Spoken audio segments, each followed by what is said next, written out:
salut, c'est Version Française, votre magazine de la mode, de la déco, du design, de la culture, du chic, quoi, à la française. Et ceux qui en parlent le mieux, ce sont les étrangers, non? Natürlich.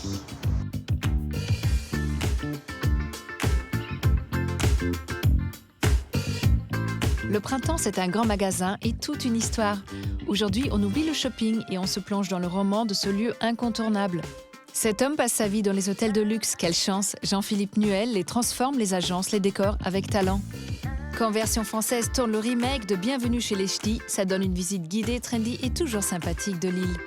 Archi-couture, organique et effortless, décryptage de la mode éminemment moderne et séduisante d'une créatrice audacieuse, Christine Fung.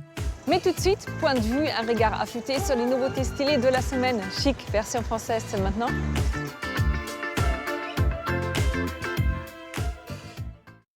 C'est pas toujours un cadeau de faire un cadeau commun. Sur le site Waterboon, avant de mettre en commun les sous pour l'acheter, amis, famille proposent des idées et choisissent ensemble le cadeau qui fera vraiment plaisir. Pour peu que votre ami ait fait une wishlist sur le site avec ses envies du moment, vous serez sûr de ne pas vous planter. Et non, un yucca n'est jamais une bonne idée. Invité par François Ier, Léonard de Vinci a passé les 3 dernières années de sa vie au château du Clos Lucé près d'Amboise. Déjà à l'époque, c'était un super spot que l'artiste et inventeur avaient su rendre très festif. Tout comprendre de l'œuvre du génie, découvrir une demeure délicieuse et des jardins étonnants, royal. Dis-moi ce que tu portes, je dirais qui tu es. Sabots ou escarpins, slim ou baggy, Isabelle Oziol de Pignol en apprend plus en observant les prescripteurs de la mode qu'en lisant leur CV. Be Hype est un livre tendre et souriant dans lequel la blogueuse a réuni ses portraits pointus comme des stilettos. Et non, la blonde en page 114 avec ce sac ridicule, c'est pas moi. Ceux du second degré, les caleçons très mâles de la marque Parachute sont d'une taille tout à fait raisonnable. Ce qui les différencie, c'est le système intégré dans ce sous-vêtement et qui permet de soutenir ce qu'il faut soutenir et de garder le tout à la bonne température, voilà. Mais c'est aussi l'univers visuel produit par les amis créatifs de Mathieu et Baptiste, les fondateurs de la marque. Oui, c'est très joli.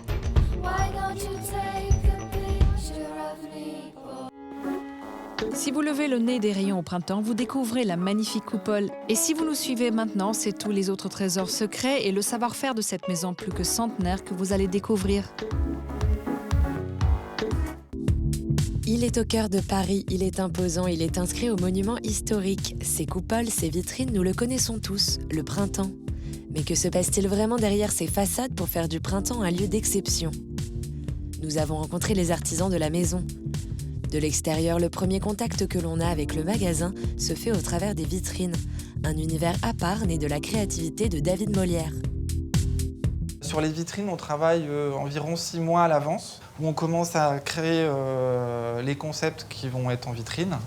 Et au fur et à mesure du temps, il y a différentes phases. Il y a le développement, la production, et après, l'installation. Et en fait, toute l'équipe au printemps, on gère l'ensemble du dispositif du début jusqu'à la fin. Toute l'équipe, c'est 5 personnes, plus des prestataires extérieurs. La décoration est un point d'orgue de l'image de l'enseigne. Et Benoît Laumalier s'occupe, lui, de l'atrium. Au cœur du magasin, c'est un espace dédié qui se renouvelle environ tous les 2 mois. Il faut donc beaucoup d'idées et une main-d'œuvre efficace. Tous les 2 mois, on révise ce lieu, on recommence une page blanche. On recrée tout à chaque fois. Ce sont des murs qui font 12 mètres de haut avec une coordination du tonnerre. L'espace est relativement petit au sol, donc il faut que tout le monde se coordonne. On commence par les murs, ensuite on continue sur ce qui est suspendu et on finit par tout ce qui se passe au sol. Voilà. Benoît et son équipe opèrent ces changements colossaux la nuit. On perce, on peint, on visse, on monte.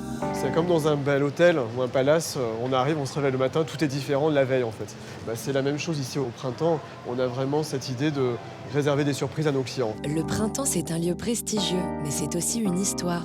Xavier Gonnemet est sans doute celui qui en parle le mieux. En fait, l'idée du grand magasin au départ, c'est d'offrir des services très haut de gamme, des services de luxe à tout un chacun. Dès l'ouverture, on avait un service de livraison à domicile avec toute une écurie de chevaux qui permettait de livrer partout en région parisienne. On avait aussi à l'époque un service extrêmement VIP dans son idée. C'était un salon de lecture, un service qui était extrêmement haut de gamme, qui était accessible à tous nos clients. Et aujourd'hui, on propose un service de personal shopper qui permet de bénéficier d'une séance de shopping avec un expert de la mode et qui va proposer des tenues adaptées à chacune de nos clientes. Et donc c'est ce type de service qu'on développe de plus en plus et qui sont de plus en plus dans une relation finalement one-to-one avec nos clients, extrêmement personnalisée. Aujourd'hui, le monde a évolué et les attentes des clients ont changé. Le métier de personal shopper est tout un art. Non contents de maîtriser les tendances sur le bout des doigts, ils savent surtout s'adapter. Donc ça commence toujours par un premier rendez-vous, on fait connaissance avec le client. On rentre assez vite en fait dans l'intimité du client.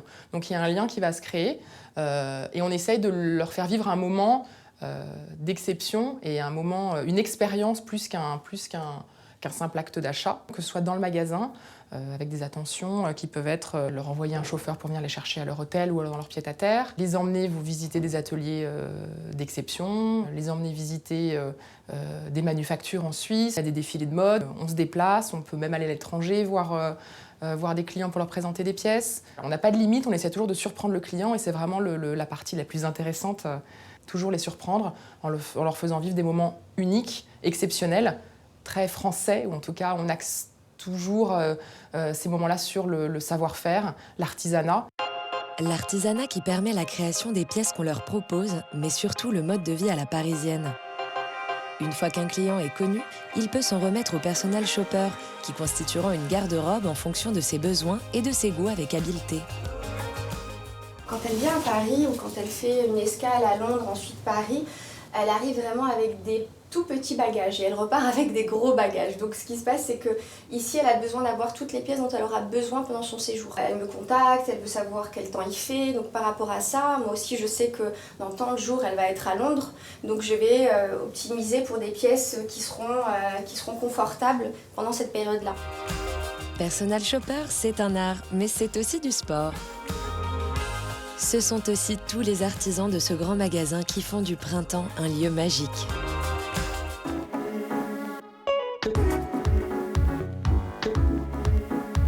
Les hôtels qu'il décore sont impressionnants et lui doivent beaucoup de leur succès. Jean-Philippe Nuel est un décorateur talentueux et discret. Il nous a pourtant ouvert les portes de son agence.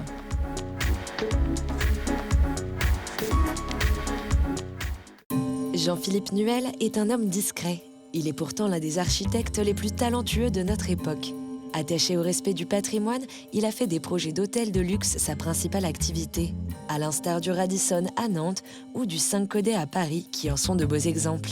L'architecture, c'est sa manière à lui de raconter des histoires.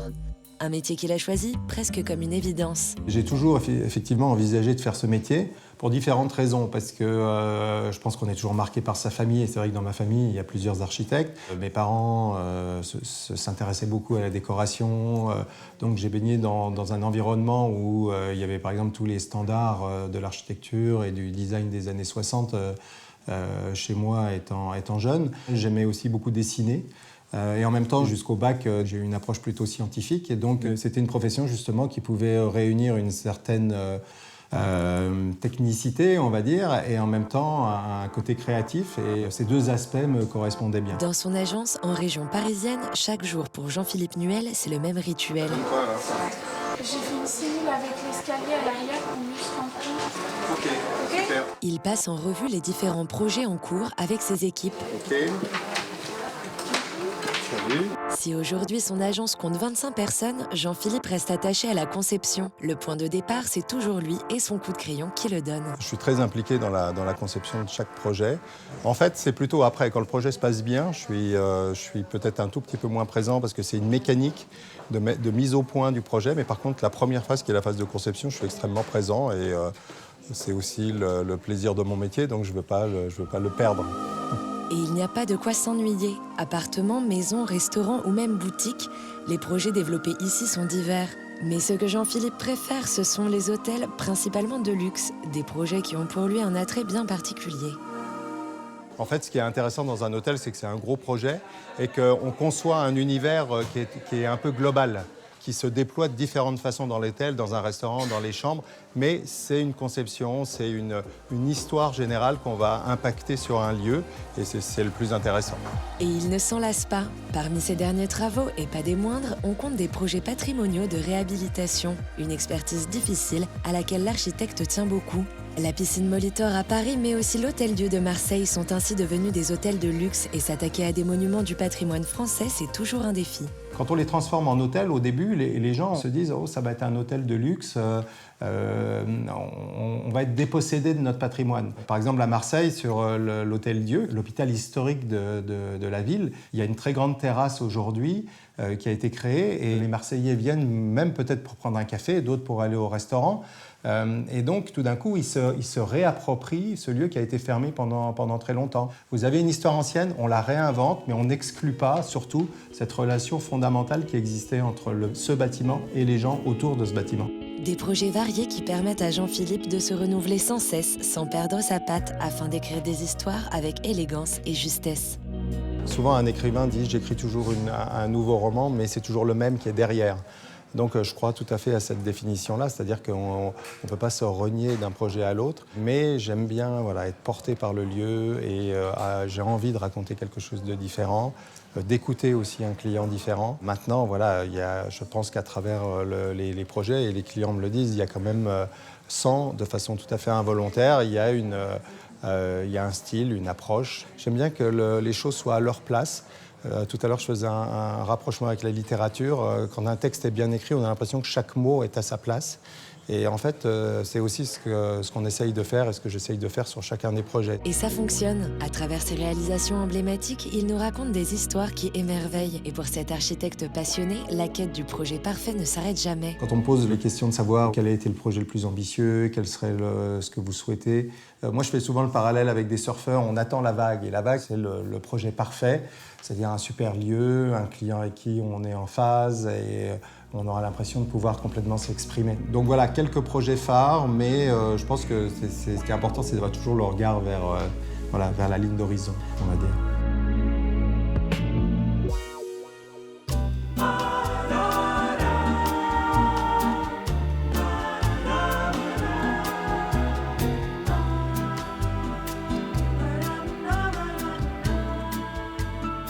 Bonjour Jean-Philippe Noël, merci d'avoir accepté l'invitation de Version Française.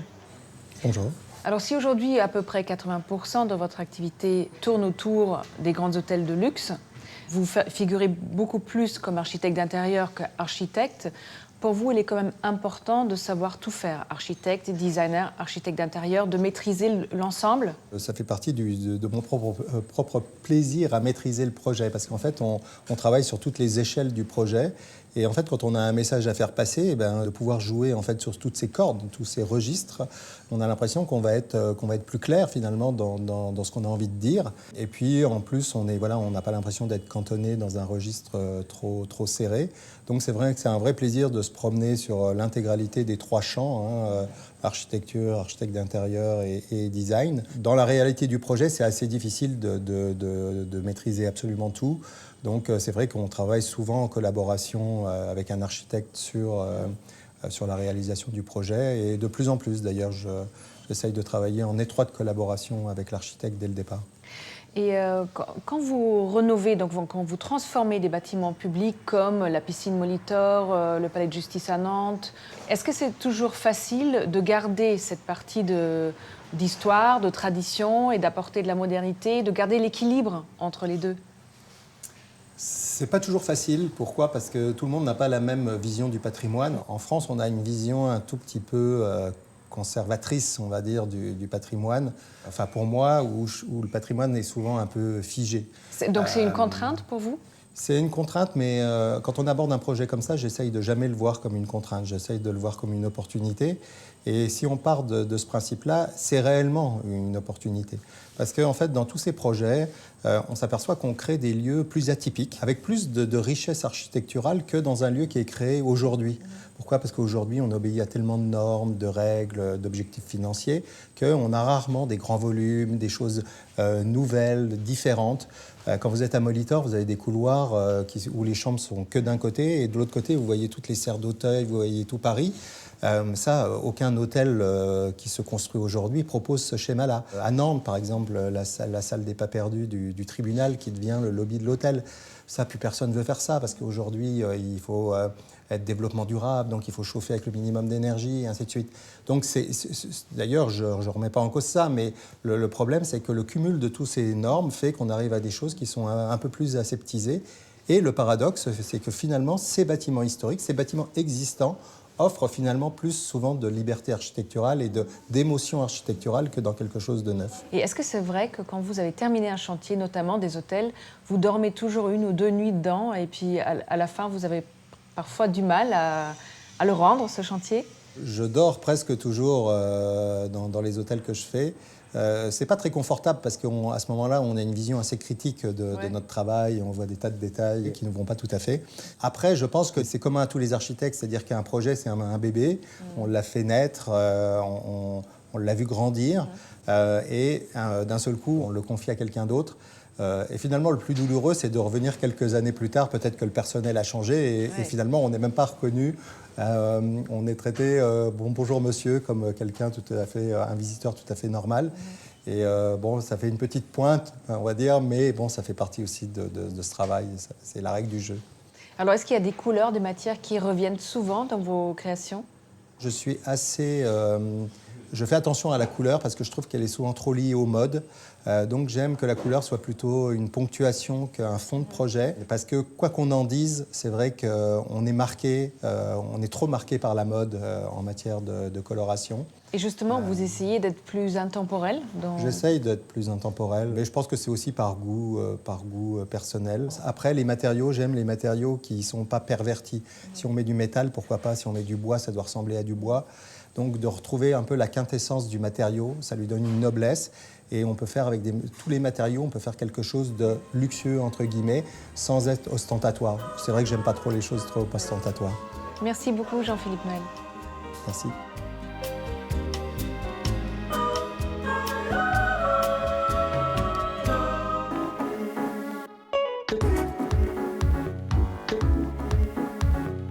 Oui, on peut dîner à Lille sans manger des moules frites, enfin pas seulement. Tenez-vous prêt à découvrir les adresses inédites, mais aussi les spots underground de la capitale des Flandres.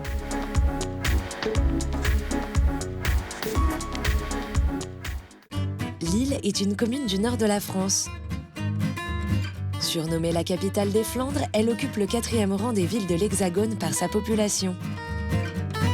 Mais ce n'est pas tout.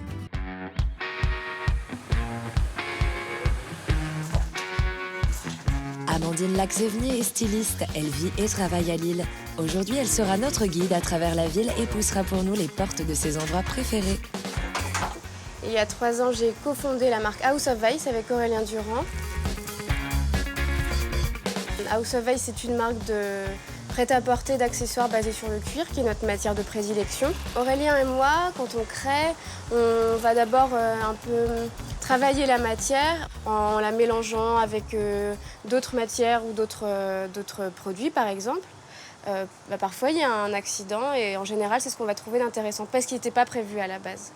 On fait des défilés à peu près 2 voire 3 fois par an en Italie et puis à Lille où on a un super festival de créateurs en septembre-octobre qui s'appelle les 48 heures maison de mode où on a un DA génial, une super équipe qui nous permet de faire un défilé super pro. Lille me plaît beaucoup. Déjà, c'est un peu cliché de dire ça, mais c'est un vrai carrefour de l'Europe. La culture a une vraie place. Je pense que c'est vraiment une marque de fabrique de la ville. C'est un lieu incontournable, Lille.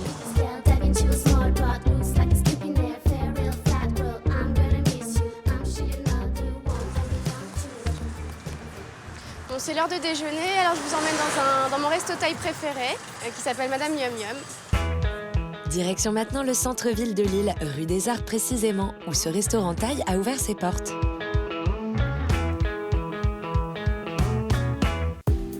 En entrant, on est frappé par l'ambiance très contemporaine. Madame Yum Yum allie une déco épurée à une carte sophistiquée. Alors j'ai découvert leur cuisine lors d'un festival. J'avais goûté des nems qui étaient divins. Et depuis, ils ont ouvert le restaurant. Alors je viens souvent et je prends pas que des nems parce que tout est très très bon. Oui, je vais prendre un curry jaune de crevettes avec des nouilles, s'il vous plaît. Ça va être délicieux. Au moque de saumon, pad thaï végétarien, curry jaune de crevettes, il n'y a que des produits frais dans les plats colorés de Madame Yum Yum.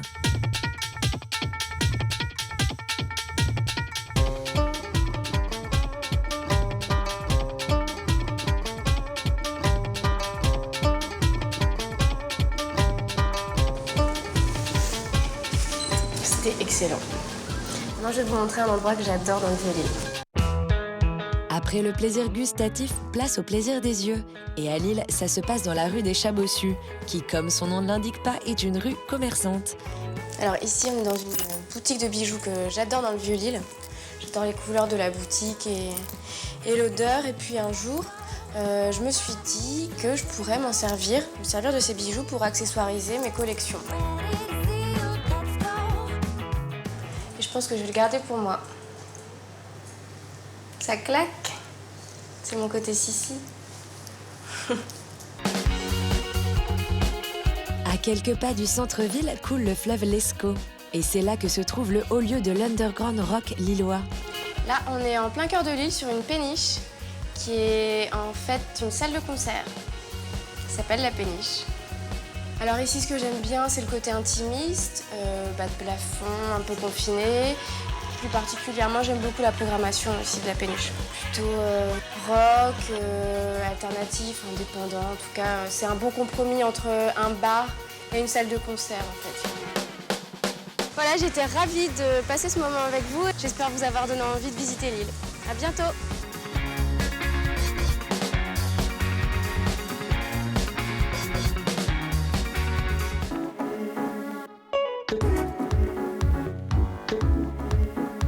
Techniques traditionnelles et innovations technologiques, collaboration artistique et audacieuse, prise de risque et goût du vêtement confortable et facile.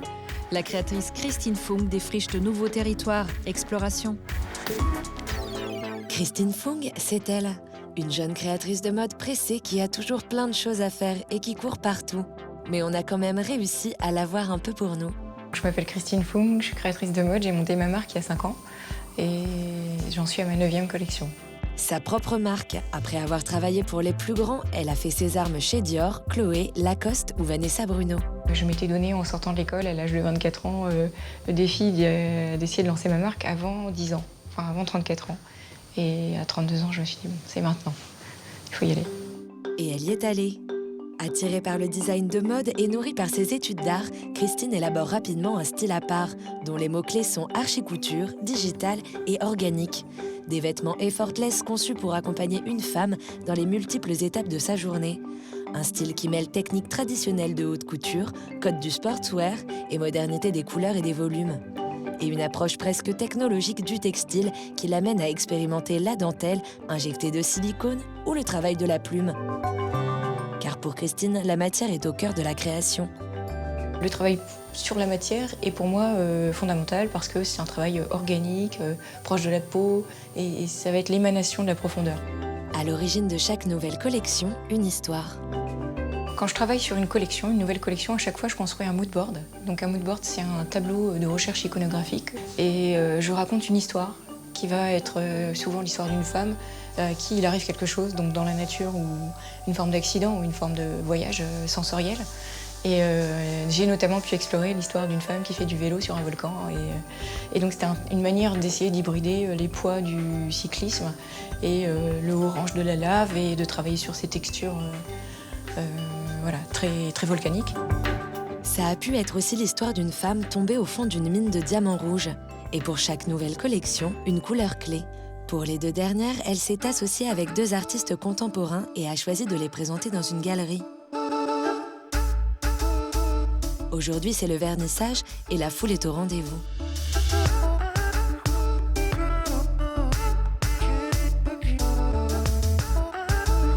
Un travail représentatif d'une transversalité des arts chère à la créatrice.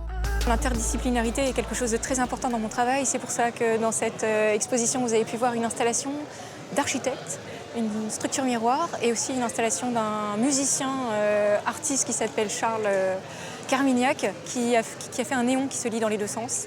Je m'intéresse beaucoup à l'art contemporain de manière naturelle. Et je trouve que le format de la galerie est un format plus contemplatif qui impose une lenteur et une réflexion plus intéressante.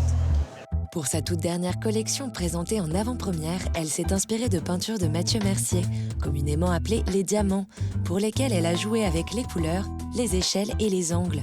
L'opportunité pour cet artiste plasticien qui connaît bien Christine Fung de donner une nouvelle vie à ses œuvres. Ce que j'aimerais beaucoup finalement, c'est un jour croiser quelqu'un dans la rue qui porte un foulard ou une robe de Christine Fung, qui reprend un de mes motifs, et là, ça me ferait simplement sourire et plaisir. Je pense que dans l'intérêt ou le fantasme que peuvent avoir les artistes dans une production qui dépasse celle du circuit de l'art, c'est justement l'anonymat de ceux qui les portent ou qui les consomment. Et Christine Fung, c'est ça, une approche très artistique de la mode qu'elle interroge et qu'elle réfléchit au travers des arts et des défis techniques. Allez, c'est bon Christine, on te laisse retourner à tes innombrables activités. Tu peux y aller.